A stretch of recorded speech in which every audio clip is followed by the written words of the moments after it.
Assalamu alaikum warahmatullahi wabarakatuh. Bismillah, alhamdulillah, wassalatu wassalamu ala rasulillah. This is a response to my dear brother Ali Dawa on Andrew Tate. I just watched this video. I usually don't like to make response videos, but this issue has been at heart to me because it's kind of the line of work that I'm in. And the question is, why would someone even follow Andrew Tate? Ali Dawa has made a response. I believe the video was good. There was a lot of good information there, especially the ahadith and the Quranic ayat. I really encourage people to pay attention to what Ali was saying because it is so true. But I would like to complete and just say that Ali Dawa has made a point which is very important, but there's other points to be made here with regards to what I've also said in my video about Jordan Peterson. The question is not, okay, these people are following Andrew Tate, and whether it's Islamically appropriate or not, you're simping over him or not. I don't think that's the question.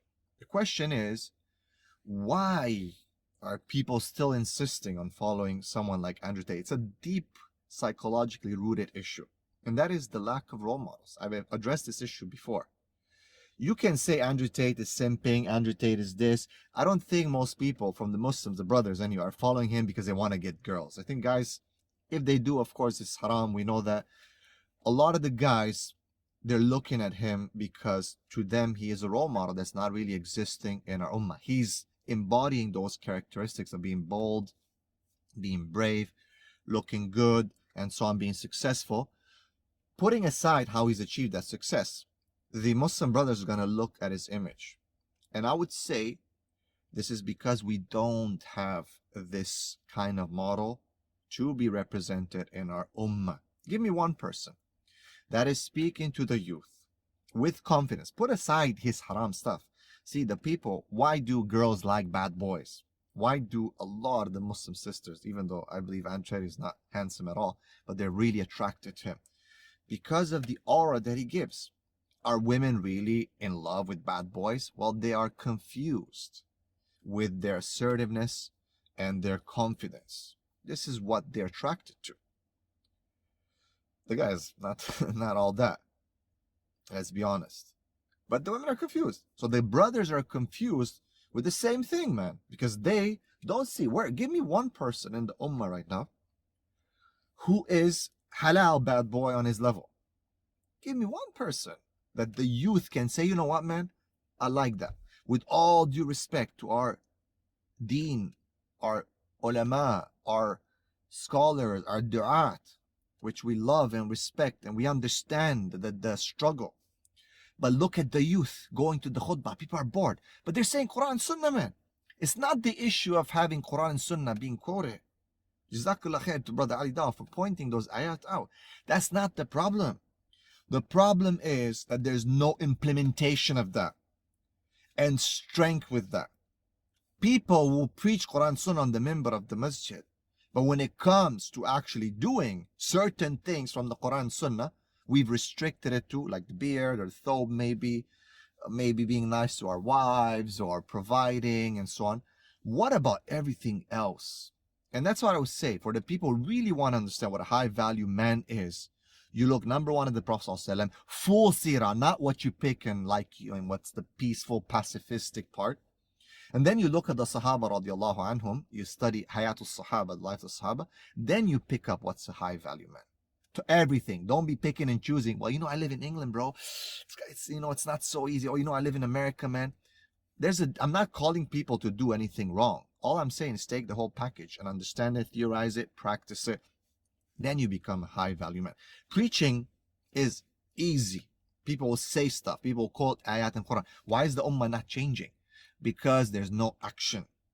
So going back to Andrew Tate, people have been confused with him because he represents certain things that are attractive to both brothers and sisters. And because we don't have our version who will quote Quran and Sunnah, but not just that, back it up in his actions and so on, then these people are going to be much more attracted to this. It is because, see, the application, the real life situation is much more attractive than the theory. And that's why the Prophet ﷺ and the Sahaba, when they preached, they practiced, they showed it. There was context. Today, what's our context? Let's look at our Islam. What is our Islam today? It is the masjid. It is YouTube. It is Instagram. That's basically our field of operation. As for the Sahaba and the Prophet ﷺ, that's a different story, isn't it? That's the difference, the distinction. Andrew Tate, he's a man of action. You don't like his action, that's a different story. Put it on the side. Halal or haram. That's clear. If anyone's doubtful about that, man, you got a problem. And that's why I said, and I say to Ali, I don't think our brothers necessarily are like, oh, I want to commit zina. No, they're just attracted by his character and what he talks. Yes, it can lead them into that. It's a dangerous. I agree with Brother Ali Dawah. But they're attracted to his personality. They want that strength that they don't see it in their fathers. And with all due respect, they don't really see it in the imams and the leaders of their communities. So they're confused. They're confused. So Andrew Tate, I think I have a bit more understanding of what he does, because I'm from Romania and he operates out of Romania. To be honest, all his talk and all that, it doesn't go on the streets of Romania. This guy will be bagged in no time if he talks like that too, especially if he's in Bucharest. I'm telling you, I mean, growing from Romania, you know, it's not like that. This kind of talk that he does on YouTube is not gonna work. Maybe it works in America, maybe it works in England. It's not gonna work in Romania. So he probably doesn't do that in Romania, but he's found a safe haven for himself there. He's done some businesses which are definitely haram, and he's made his money. The people are not gonna see how he reached there. They're just looking at who he is right now, and they're getting impressed by it.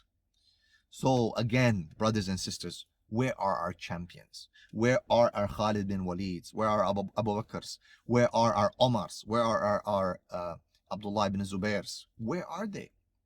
This is the issue. I'm not trying to put down anyone.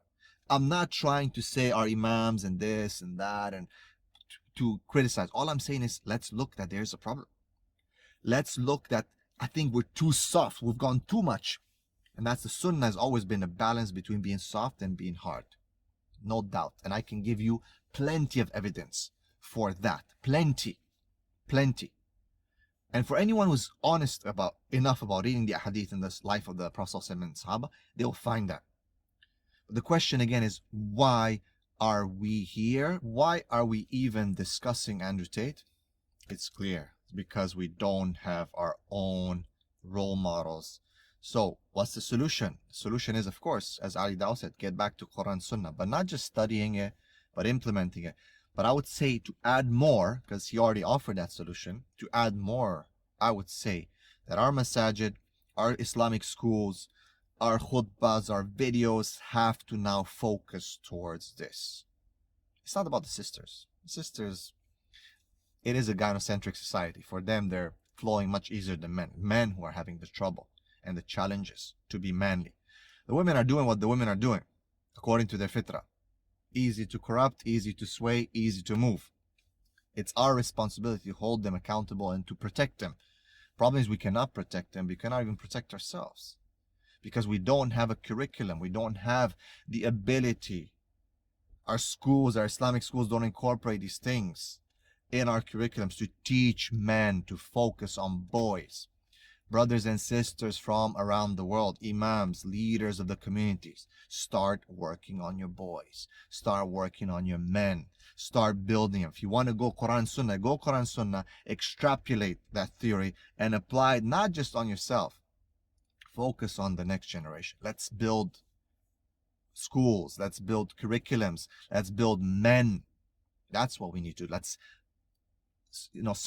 put the khutbahs, the topics of the khutbahs and the speeches and the topics, not to be scared, oh, toxic masculinity. No, it is, we're having a huge problem with masculinity. And masculinity is beautiful. It is from the Quran and Sunnah. It is something that Allah subhanahu wa ta'ala has created. When he created Adam, man was created first because he is the leader. People don't like it. Well, take a hike. This is what it is. This is the reality of things. This is the solution. Yes, the theory, yes, to what Brother Ali said, but also the implementation. And implementation has to be specific. There has to be programs, not just we talk about it or you just let everyone go back to Quran Sunnah. That's how? According to what? If we all connect, if we all start working on the curriculum, if we all focus on our boys and ourselves, of course, because there's damage control. There's a lot of broken men in their 30s and 40s who are still acting like little boys. Then definitely we can fix things and then work on our boys, the future of the Sunnah. I think we can get somewhere. If we're just going to keep talking about it and, oh, Andrew Tate this and Jordan Peterson that, we're not going to get anywhere, man. It's going to be more and more people coming like them, and the Muslims are going to keep looking at. You cannot stop the Muslims from looking at these people and taking knowledge from them because they're attractive and because we don't have our own champions. I hope that makes sense. Assalamu alaikum.